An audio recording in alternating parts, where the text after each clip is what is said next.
Wakizashi's Tea House. Konnichiwa minasan, it's Gray from Wakizashi's Tea House over in Japan. How you doing? Are you good? Are you genki? I'm genki, thank you. Now, why do I look like this? Well, I was on a stream earlier today with Purple Valkyrie and Salty Texas Sea. You can find it on Purple Valkyrie's channel. We talked about the Netflix adaptation of the Sandman, so please check that out. Anyway, today I want to do a review of this one. It's Sandman issue 8. This is one of my favourite early issues of Sandman. It's the one that stars Death, the first time you see Dream, Morpheus' sister Death, and it's got the iconic design by artist Mike Dringenberg. So of course it's written by Neil Gaiman, it's got the art by Mike Dringenberg and Malcolm Jones III. Really good issue, very moving issue for me, very emotional issue, funny at times, I say moving at other times, and yeah, it's a huge recommend, one of my favourite early issues. You can get this issue in the first collection, the Preludes and Nocturnes, volume 1 it is, and yeah, I've got it right here. So it came out in August 1989. Give you some of the reference, look at that, I've got the ad on the back for the Batman 1989 movie. Do you remember that? I certainly do. I saw it at the cinema when I was young, so yeah, good memories. So without further ado, I want to give you my short story summary and let's enjoy the issue together. Here we go! The Sound of Her Wings. We open in Washington Square Park, New York. Dream of the endless, Morpheus is feeding the birds. In the background, a young teenage boy plays soccer. There's no dialogue for the first 2 pages, we just hear the sound of the pigeon's wings. Morpheus watches the birds. Punt! A soccer ball flies towards him. He catches it without even looking at the ball. Hey mister, that was a killer catch, man! Totally wicked! He asks for his ball back. Oh, this? Here. The boy thanks him and asks, do you want to play? No thank you. I'm feeding the pigeons. In the background we see a young woman dressed in black walking towards the Lord of Dreams. She sits down near him. What are you doing? Feeding the pigeons. You do that too much, you know what you get? Fat pigeons! That's a line from Mary Poppins. I love that movie. You ever see it? No. She then goes on to describe the movie, telling Morpheus there's a banker in there who's a real banker who doesn't have time for anything else, doesn't have time for living. Mary Poppins comes along and shows him what's important. Then she explodes with the line, Supercalifragilisticexpialidocious. What? Wonderful, you know, peachy keen. It's the first time we hear Death say the words peachy keen. It kind of suits her, don't you think? She goes on to describe the actor Dick Van Dyke's attempt at a cockney accent in that movie, and she calls it cute. Okay, so, what's the matter? What do you mean? Says Dream. I know something's wrong. Look at you, sitting here, moping. It isn't like you. We then get a full page of Dream telling his sister what happened to him, how he was captured, how the one thought in his mind was revenge. But by the time he came to take his revenge, his captor had died, so he had to take revenge on his son. Then Dream went on a quest to recover his lost tools. He found them one by one. The pouch was relatively easy, but to regain the helmet, I challenged a demon, dared the hordes of hell, faced down Lucifer himself. Did you note that? In the comic it says himself. Then Morpheus tells her that he only had to get the ruby. That was the most difficult one. In the earlier issue, Morpheus tracked down the ruby. It was held by Dr. D, Dr. Destiny. I hate to think what toll it must have taken on his mind, on his soul. He tells Death that they fought in dreams. The stone was sucking me into its fabric. It was terrible. Then Dr. Destiny, thinking it would kill Dream, crushed the ruby.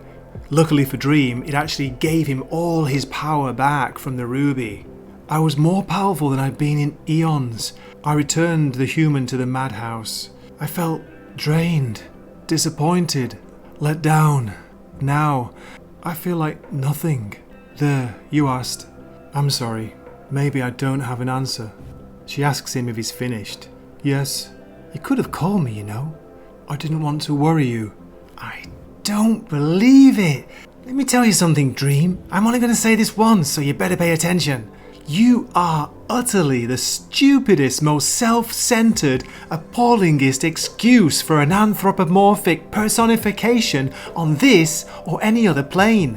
feeling all sorry for yourself because your little game is over and you haven't got the balls to go and find a new one. Then she throws the bread at him and it hits him on the head. You're as bad as Desire. Worse.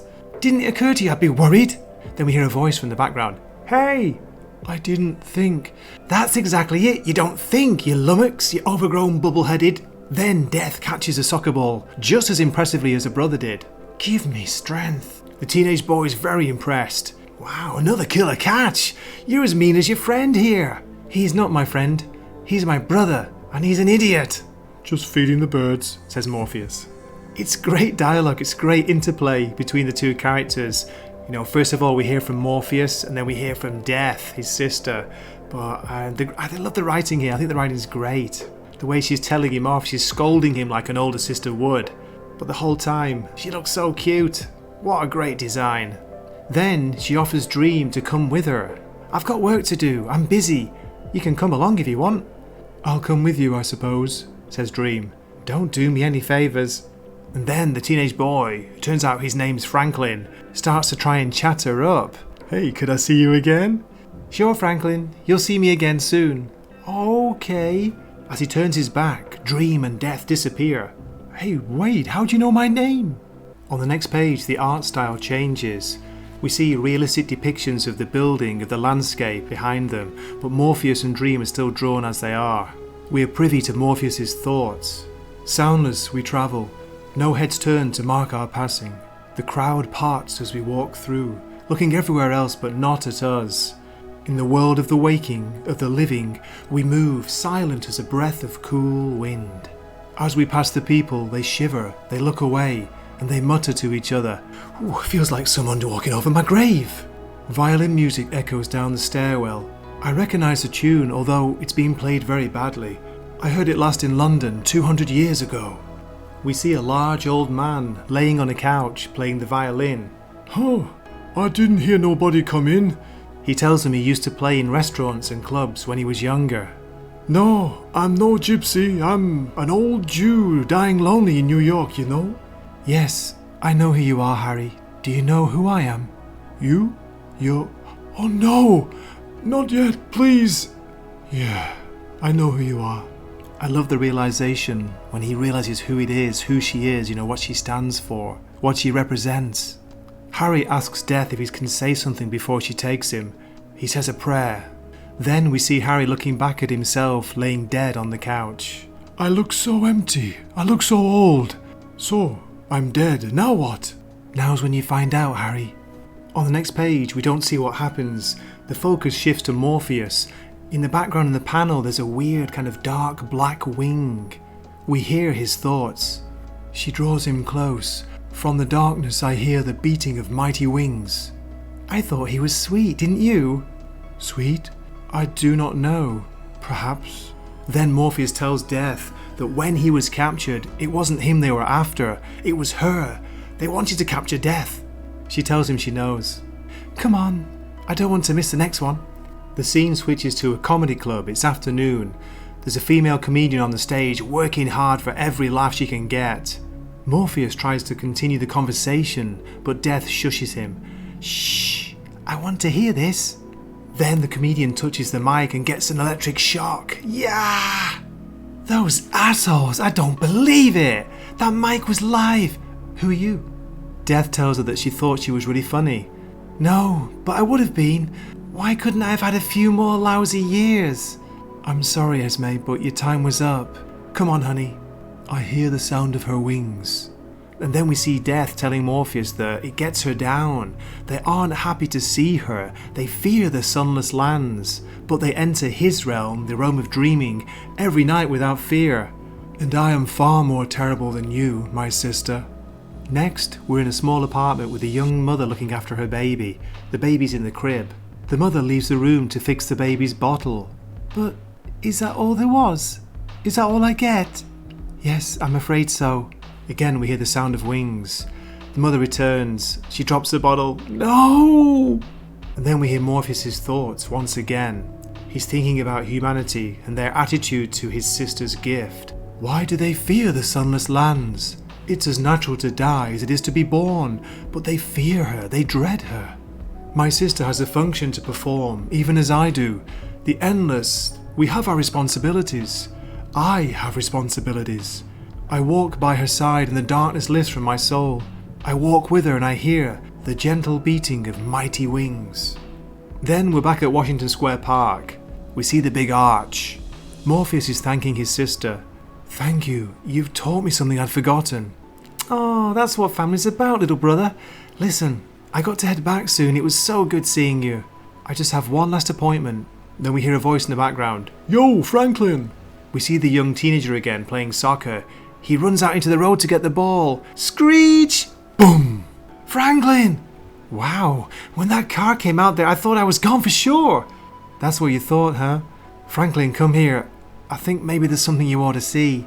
See you, Dream. Don't be a stranger, okay? Goodbye, my sister.